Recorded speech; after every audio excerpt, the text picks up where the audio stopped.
ಬೆಂಗಳೂರಲ್ಲಿ ಟೆಕ್ಕಿ ಅತುಲ್ ಸುಭಾಷ್ ಆತ್ಮಹತ್ಯೆ ಮಾಡಿಕೊಂಡಿದ್ರು. ಸಾಯೋದಕ್ಕಿಂತ ಮುಂಚಿತವಾಗಿ 80 ನಿಮಿಷಗಳ ವಿಡಿಯೋವನ್ನು ಮಾಡಿ ಹೆಂಡತಿ ಕೊಟ್ಟಂತಹ ಟಾರ್ಚರ್ಗಳನ್ನು ಒಂದೊಂದಾಗಿ ಉಲ್ಲೇಖ ಮಾಡಿದ್ರು. ಈಗ ಅತುಲ್ ವಿಡಿಯೋ ಅಮೆರಿಕ ಅಧ್ಯಕ್ಷರವರೆಗೂ ಕೂಡ ಹೋಗಿದೆ. ಸಂಸತ್ನ ಹೊರಗೆ ಹಾಗೂ ಸುಪ್ರೀಂ ಕೋರ್ಟ್ನ ಒಳಗೂ ಚರ್ಚೆಯಾಗಿದೆ. ಎಲ್ಲಕ್ಕಿಂತ ಹೆಚ್ಚಾಗಿ ವರದಕ್ಷಿಣೆ ಕಿರುಕುಳಕ್ಕೆ ಸಿಲುಕಿರುವಂತಹ ಗಂಡಸರು ಈ ವಿಚಾರದಲ್ಲಿ ಒಂದಾಗ್ತಾ ಇದ್ದಾರೆ. माफ करना, जिस उम्र में मुझे अपने मम्मी पापा का सहारा बनना था, उस उम्र में उन्हें हमेशा के लिए दुख देके जा रहा हूँ. ऐसा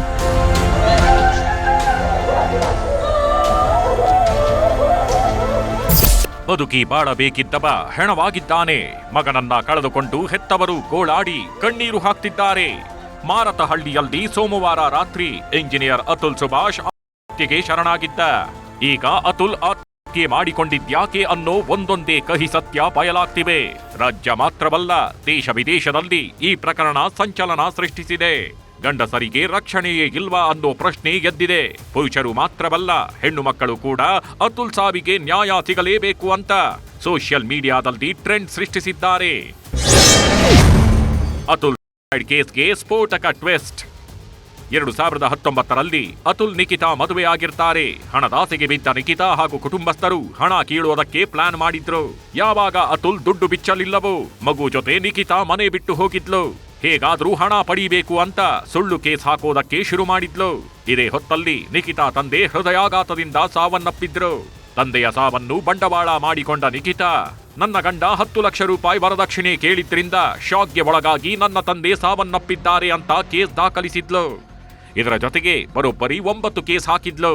ಇದೇ ಕೇಸ್ ವಿಚಾರಣೆಗೆ ಅತುಲ್ ಬೆಂಗಳೂರಿನಿಂದ ಉತ್ತರ ಪ್ರದೇಶದ ಜೋನಪುರಕ್ಕೆ 40 ಬಾರಿ ಅಲೆದಾಡಿದ್ದ. ಮಗನನ್ನ ನೋಡಲು 30 ಲಕ್ಷ, ಕೇಸ್ ಮುಗಿಸಲು 3 ಕೋಟಿ. ವಕೀಲರು, ಜಡ್ಜ್ ಕೂಡ ಹಣ ಕೇಳಿದ್ರು ಎಂದಿದ್ದ ಅತುಲ್. ಹೆಂಡತಿ ನಿಖಿತಾ 3 ಕೋಟಿ ಕೊಟ್ರೆ ಕೇಸ್ ವಾಪಸ್ ತಗೊಳ್ತೀನಿ ಅಂದಿದ್ಲು. ಇನ್ನು ಮಗನನ್ನ ನೋಡ್ಬೇಕು ಅಂತ ಅತುಲ್ ಕೇಳಿದ್ರೆ ಒಂದು ಭೇಟಿಗೆ 30 ಲಕ್ಷ ಅಂತ ಕೇಳಿದ್ಲು. ಇದನ್ನೆಲ್ಲ ಕೋರ್ಟ್ನಲ್ಲೂ ಹೇಳಿದ್ದ. ಆದ್ರೂ ಮತ್ತೆ ಮತ್ತೆ ಕೇಸ್ ಮುಂದೂಡಿಕೆ ಆಗ್ತಿತ್ತು. ನ್ಯಾಯಾಧೀಶರ ಹತ್ತಿರ ಮನವಿ ಮಾಡಿದ್ರೆ ಜಡ್ಜ್ ಕೂಡ 5 ಲಕ್ಷ ರೂಪಾಯಿ ಲಂಚ ಕೇಳಿದ್ರಂತೆ. ಹೀಗಂತ ಅತುಲ್ ಆತ್ಮಹತ್ಯೆಗೂ ಮುನ್ನ ಮಾಡಿಟ್ಟಿದ್ದ 80 ನಿಮಿಷಗಳ ವಿಡಿಯೋದಲ್ಲಿ ಹೇಳಿಕೆ ಇದೆ. ಇದು ಈಗ ವೈರಲ್ ಆಗ್ತಿದೆ. ಇನ್ನು ಪ್ರತಿ ಬಾರಿ ಕೋರ್ಟ್ಗೆ ಹೋದಾಗ್ಲೂ ನೀನು ಇನ್ನೂ ಸತ್ತಿಲ್ಲ ಅಂತ ಕೇಳಿ ಕೇಳಿ ಮಾನಸಿಕವಾಗಿ ಹಿಂಸೆ ಕೊಟ್ಟಿದ್ದು ಅತುಲ್ ಆತ್ಮಹತ್ಯೆಗೆ ಶರಣಾಗಿದ್ದಾನೆ ಅನ್ನೋದು ಅತುಲ್ ಹೆತ್ತವರ ನೇರ ಆರೋಪ. उनको कुछ नहीं, उनको तो 40 बार बेंगलोर, कम से कम 40 बार गया होगा बेंगलोर से जौनपुर, और बने इतनी धारा उस पर एक खत्म हो जाता था केस तो दूसरा लगा देती थी. कैसे उसको हरास किया गया है, जो भी जुडिशियल सिस्टम के द्वारा कानून जो बनाए गए हैं फेक केसेस लगाने के द्वारा. आप सुप्रीम कोर्ट ऑफ इंडिया के अगर जजमेंट को सुनोगे तो उसमें भी ये कहा गया है कि 498 के जो केसेस हैं वो 98% केसेस जो हैं वो फेक लगाए जा रहे हैं. ದೇಶ ವಿದೇಶಗಳಲ್ಲೂ ಅತುಲ್ ಸಾವಿನದ್ದೇ ಸುದ್ದಿ. ಜಸ್ಟಿಸ್ ಫಾರ್ ಅತುಲ್ ಹೆಸರಲ್ಲಿ ಗಂಡಸರ ಒಗ್ಗಟ್ಟು. ಅತುಲ್ ಸಾವಿಗೆ ನ್ಯಾಯ ಸಿಗಬೇಕು ಅಂತ ದೇಶ ವಿದೇಶದಲ್ಲೂ ಕೂಗೆದ್ದಿದೆ. ಇದು ಆತ್ಮಹತ್ಯೆಯಲ್ಲ, ಮರ್ಡರ್ ಅಂತ ಹೇಳಿ ಜಸ್ಟಿಸ್ ಫಾರ್ ಅತುಲ್ ಅಂತ ಕ್ಯಾಂಪೇನ್ ಶುರು ಮಾಡಿದ್ದಾರೆ. ಟ್ರಂಪ್ ಸೇರಿದಂತೆ ದೊಡ್ಡ ದೊಡ್ಡ ನಾಯಕರಿಗೆ ಟ್ಯಾಗ್ ಮಾಡಿ ಗಂಡಸರಿಗೆ ನ್ಯಾಯ ಕೊಡಿಸಿ ಅಂತ ಪಟ್ಟು ಹಿಡಿದಿದ್ದಾರೆ. ಅಮೆರಿಕಾದ ಡೊನಾಲ್ಡ್ ಟ್ರಂಪ್ರನ್ನು ಟ್ಯಾಗ್ ಮಾಡಿ ನ್ಯಾಯ ಕೊಡಿಸಿ ಅಂತಿದ್ದಾರೆ. ಯಾವ ಮಟ್ಟಿಗೆ ಅಂದ್ರೆ ಯಾರ್ಯಾರು ಹೆಂಡತಿಯರು ಗಂಡಂದಿರ ಮೇಲೆ ಸುಳ್ಳು ಕೇಸ್ಗಳನ್ನ ಹಾಕಿದ್ದಾರೋ ಅವರೆಲ್ಲ ಈಗ ಸೋಷಿಯಲ್ ಮೀಡಿಯಾಗಳಲ್ಲಿ ಒಗ್ಗಟ್ಟಾಗಿದ್ದು ಕಾನೂನು ಬದಲಾವಣೆ ಆಗ್ಬೇಕು ಅಂತ ಹೋರಾಟಕ್ಕೆ ನಾಂದಿ ಹಾಡಿದ್ದಾರೆ. ಸುಪ್ರೀಂ ಕೋರ್ಟ್ನಲ್ಲೂ ಅತುಲ್ ಸಾವಿನ ಪ್ರತಿಧ್ವನಿ. ತೆಲಂಗಾಣದ ಓರ್ವ ವ್ಯಕ್ತಿ ಹೆಂಡತಿ ವಿರುದ್ಧ ಸಿಟಿ ಕೋರ್ಟ್, ಹೈಕೋರ್ಟ್ಗೆ ಅಲೆದಾಡಿ ಕೊನೆಗೆ ಸುಪ್ರೀಂ ಕೋರ್ಟ್ಗೆ ಅರ್ಜಿ ಹಾಕಿದ್ದ. ಹೆಂಡತಿ ಸುಳ್ಳು ವರದಕ್ಷಿಣೆ ಕೇಸ್ ಹಾಕಿದ್ದಾಳೆ ಅಂತ. ಈ ಅರ್ಜಿ ವಿಚಾರಣೆ ನಡೆಸುತ್ತಿದ್ದ ನ್ಯಾಯಮೂರ್ತಿ ಬಿ.ವಿ. ನಾಗರತ್ನ ಮತ್ತು ನ್ಯಾಯಮೂರ್ತಿ ಎನ್. ಕೋಟೇಶ್ವರ್ ಸಿಂಗ್ ಪೀಠದ ಮುಂದೆ ಅತುಲ್ ಸುಭಾಷ್ ಪ್ರಕರಣವು ಚರ್ಚೆಗೆ ಬಂದಾಗ ನ್ಯಾಯಮೂರ್ತಿಗಳು ಕೆಲ ಅಭಿಪ್ರಾಯ ವ್ಯಕ್ತಪಡಿಸಿದ್ರು. ಗಂಡಂದಿರ ಮೇಲೆ ಸುಳ್ಳು ಆರೋಪಗಳು ಹೆಚ್ಚಾಗುತ್ತಿದೆ. ಪತ್ನಿಯ ಆರೋಪಗಳು ಅಸ್ಪಷ್ಟವಾಗಿದ್ದು ಸಾಕ್ಷಿಗಳೇ ಇರಲ್ಲ. ಕೆಲವು ಸಲ ಇಡೀ ಕುಟುಂಬ ಅಪರಾಧದ ಜಾಲಕ್ಕೆ ಸಿಲುಕ್ತಿದೆ. ವೈವಾಹಿಕ ವೈಷಮ್ಯಕ್ಕೆ ಇಡೀ ಕುಟುಂಬದವರನ್ನೇ ದೂಷಿಸುತ್ತಿದ್ದಾರೆ. ಕಾನೂನು ಪ್ರಕ್ರಿಯೆಗಳು ದುರುಪಯೋಗ ಆಗದಂತೆ ತಡೆಯಬೇಕಿದೆ. ನ್ಯಾಯಾಲಯಗಳು ಇಂತಹ ಪ್ರಕರಣಗಳಲ್ಲಿ ಎಚ್ಚರಿಕೆ ವಹಿಸಬೇಕು. ಅಮಾಯಕರಿಗೂ ಅನಗತ್ಯ ಕಿರುಕುಳವನ್ನ ತಪ್ಪಿಸುವುದು ಅವಶ್ಯಕ.